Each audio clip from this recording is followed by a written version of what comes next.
What's up, Medieval fans? It's your friendly neighborhood Moescato bot coming back to you with another video. You guys, the Medieval videos are just flying right now, and I am loving it. I'm really digging this Medieval content I'm adding to my channel. Medieval's my favorite game of all time. I'm very passionate about it. We just had that trailer drop last week, so it's gonna get Medieval up in here. Now, this isn't gonna be always just a Medieval channel. I'm just letting you guys know right now what Moescato Bot Collects is all about. Basically, it's about me being a big nerd, and this is everything that I'm passionate about. Video games, toys, NECA toys, Star Wars, movies, Amiibo, Tataku, everything that I love, that I'm passionate about, that I'm a big smelly nerd about, that's what I like to talk about on this channel. So I like to do video game news every now and then, but it's only on stuff that I'm really excited for or passionate about. I'm not gonna just, tell you guys like, hey, these are the specs for the next Xbox that's coming out next year, and it's just, that's not for me. Now, if it's something about like Gears of War or Halo for Xbox, I may talk about that stuff because I love those video games, And right now, you guys, with all the Medieval hype, like I said, I'm not getting a lot. So, anyways, you guys, I want to talk about something. I've been kind of digging and trying to find out as much Medieval news as possible. And one of my followers named Alex actually brought this to my attention. He showed me, hey, did you hear about Fate's Arrow? And I was like, Fate's Arrow? What the hell is that? And he said, oh, it was a failed pitch concept for Medieval 3. It was called Medieval 3 Fate's Arrow, and it was supposed to be on PS2. And I was like, what?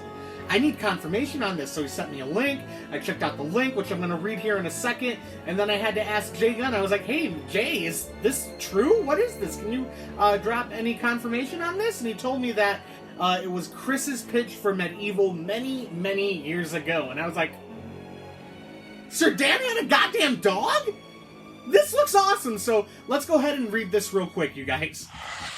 So, Fate's Arrow. Fate's Arrow was a pitch concept for a third Medieval game. It was conceptualized in 2003. It was going to be a direct sequel to Medieval 2. The plot was going to be Sir Dan crashes into Earth after his journey through time with Kaya. However, Kaya is nowhere to be found. He soon realizes he's in the middle of a woodland hut and is quickly confronted by a monstrous hound. The hound turns out to be his dog from his living days, Lupo. The living Sir Dan walks in looking for Lupo, but the hound decides to stay with the kinder, skeletal version of his master. After throwing a rock at a bat hanging off the tree and missing, the living Dan leaves. The bat, Karloff, takes Dan and Lupo to his master, the Oracle, who reveals that the timeline has been disrupted. Zerak has been joined by an evil Egyptian sorceress, Chiante. I think that's how you say it. Chiante, Queen of the Withering Sun. Kia has played Dan like a fiddle, tricking him into rescuing her, stealing the time machine, and delivering her into the company of the one figure from history whose evil ambitions mirror her own. By using the Anubis stone, she will raise an army of undead. She will ensure the living Sir Dan doesn't die so soon, and instead sticks around long enough to doom the Gallowmere militia, creating a new timeline where Zerak wins. So in another article I found, the aim of the game was for Sir Dan to keep the timeline pure by stealing the Anubis stone and ensuring that his cowardly living self is firstly compelled into leading the battle charge and falls at the first arrow, allowing Zerak to be defeated and history to play out as it should. This was also to be a chance to reflect on the real story of Sir Dan, and in doing so respect a true hero he has become in death compared to the miserable individual he was in life. So in a way, from what I'm getting from this, it was a way of Dan to kind of come full circle, to realize like, wow, I was kind of a shitty person when I was alive. I was a coward, I took credit for things that I really didn't do, I died in the first charge of arrows. Like, no, that's enough, dude. I've learned from my adventures. I am goddamn Sir Daniel Fortescue, a skeleton with one eye, and I'm gonna set this shit right! Anyways, it goes on a little bit more. Medieval 3 would have borrowed a few ideas from Primal. featuring a companion sidekick character who would be a key figure to the game.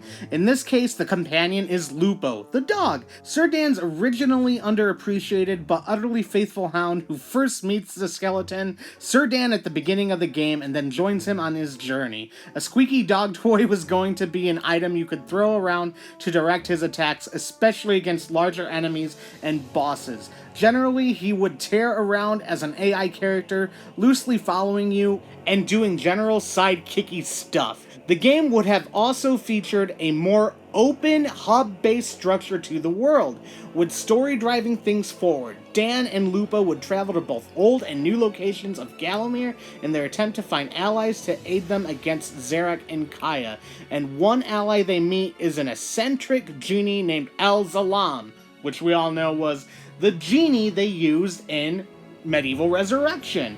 And we all know that the Anubis Stone is also from Medieval Resurrection. So if this game was pitched in 2003, it got canceled, and they kind of did a re-imaging remake for the PSP, which was Medieval Resurrection, you can see that they still use some of the stuff from this canceled game into Medieval Resurrection, which, yes, it's pretty cool, but El Zalam was just a lame, annoying character to me, and, you know, Resurrection's okay, and it's a fun, to play through once kind of game, but at least in my opinion, it does not beat the original Medieval at all. Doesn't even compare to the game.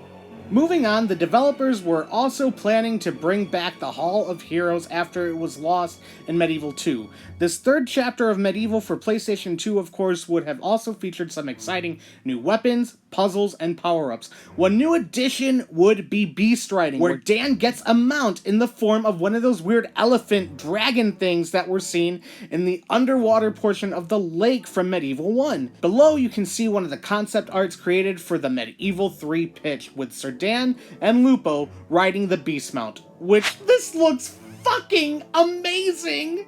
This is an incredible piece of artwork here. I love it so much. It looks so cool. So basically, you guys, this third game was supposed to kind of bring Sir Dan's adventure full circle. What he failed to do in life, he was gonna rewrite those wrongs, make up for it in his death.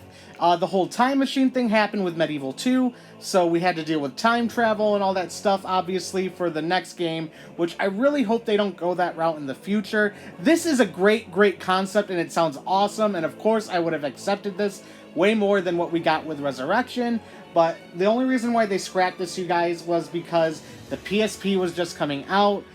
They wanted to kind of reintroduce Sir Dan, and they thought that was the best way to do it, so Sony scrapped it. Now, it says here they tried to do a PlayStation 3 pitch, and even a PlayStation 4 pitch at the time, and they even had a prototype playable demo that they were gonna, let them try out, but it just didn't fall through, so right now this is where we're at. What do you guys think about all this? I think it sounds pretty awesome, but man, Kaya does Sir Dan dirty in Medieval 2.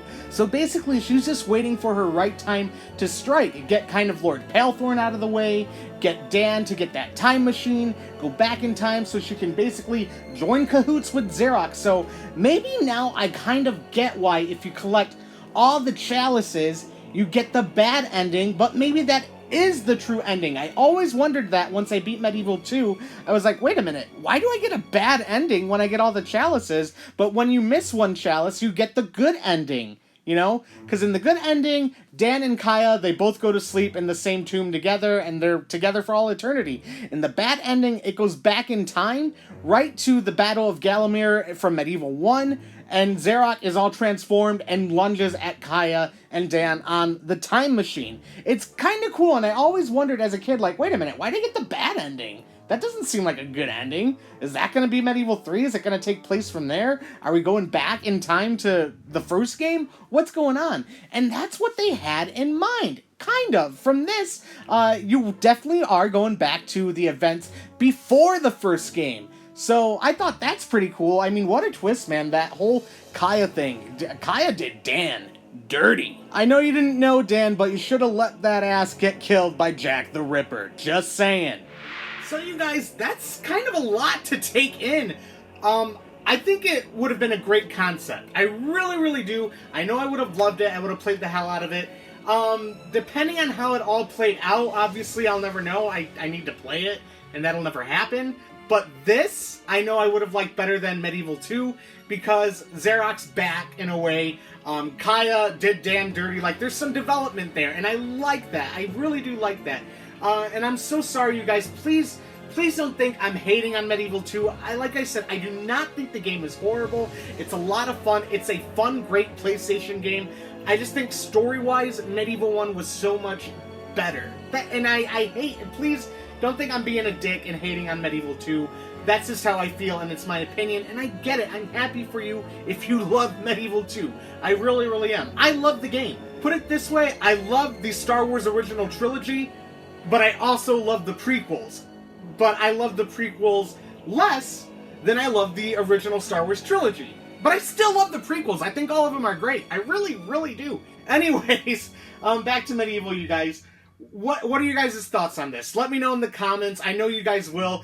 Again, it sounds awesome, and we'll just have to wait and see. I still think my idea for a Medieval 3 sounds amazing. I really do. I think it should go more open world and exploration-wise. I want to explore the world of Gallowmere, and the thing is why I really want this open world Medieval to happen, you guys, is because when I'm done with Medieval, right away I get that sense of like, yeah, and then I'm depressed. It's that video game depression that comes on, and it's just like, oh, well, now what do I do?